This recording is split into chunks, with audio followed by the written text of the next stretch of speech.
Hi, my name is Jordan. I am here with another episode of Heritage Cooking. I am the former chef and current member of First Congregational Church of LaGtange, where we understand that we are a community of immigrants and descendants of immigrants, and we like to not only acknowledge that, but celebrate the cultural heritage that all of our members bring. And so today, I brought LaShinda, and we're going to celebrate your cultural heritage by cooking Collard and turnip greens with a touch of onion and smoked pork skin, and also cornbread.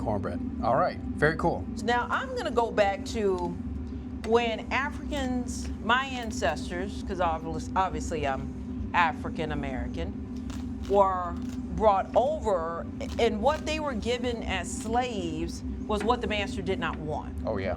So whether it looked a little brown, they would have still used that and put it in the pot, because every little bit counts.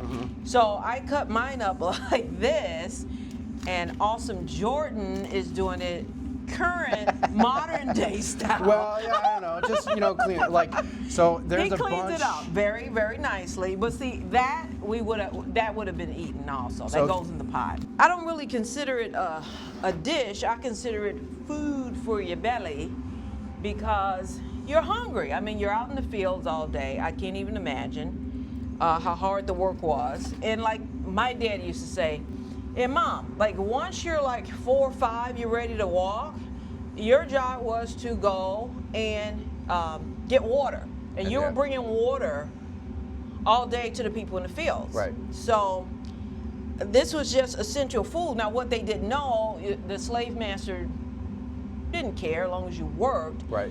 But once she took their whatever they wanted from the pig, whatever they wanted from the cow, you were left with the scraps. This would have been a scrap. Yep. So yeah, without further ado, let's start cooking. Let's get started. All right. Cool.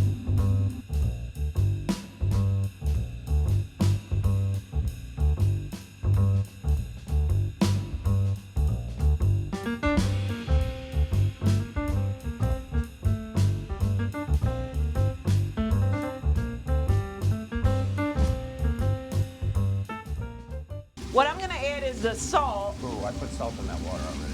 Oh, you did? Well, I won't add salt because head chef already put salt in the water.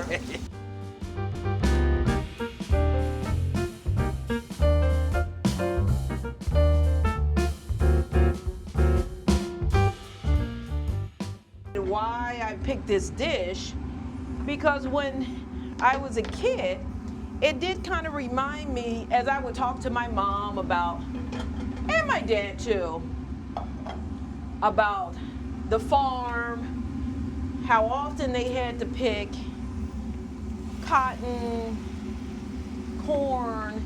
It just reminds me of resilience of the ancestors. They've been working in the fields all day, burning I don't know how many calories. And you have to have something to sustain you. So to be able to say, wow, they would have had, if they had onions, because my dad, they had onions, because just about everybody on the farm had a small garden. So this is what you would have ate to sustain yourself.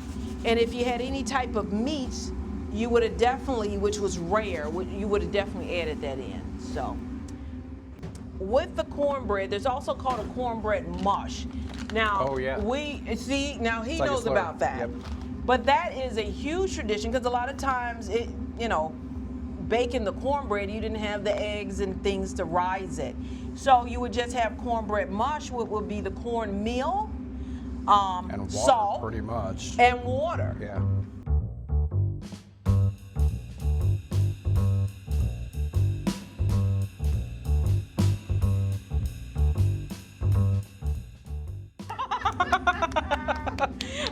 Are you gonna give me like a little? I hope you're gonna have a good video. You're gonna give me like a Hercules moment. Is that?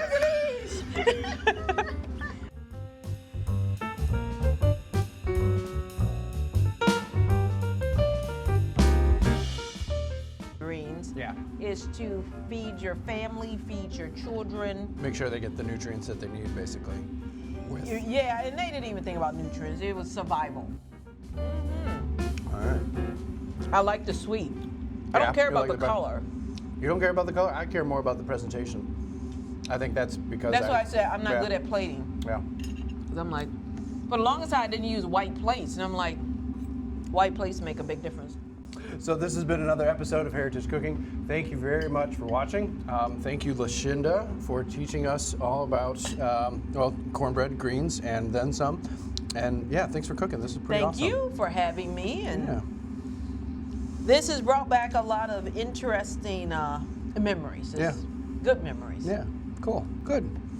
Yeah, so thank you very much. If anyone else would like to help out and explore their own culinary background or heritage, please reach out to myself or Amanda, and we'd love to cook with you. All right, thanks.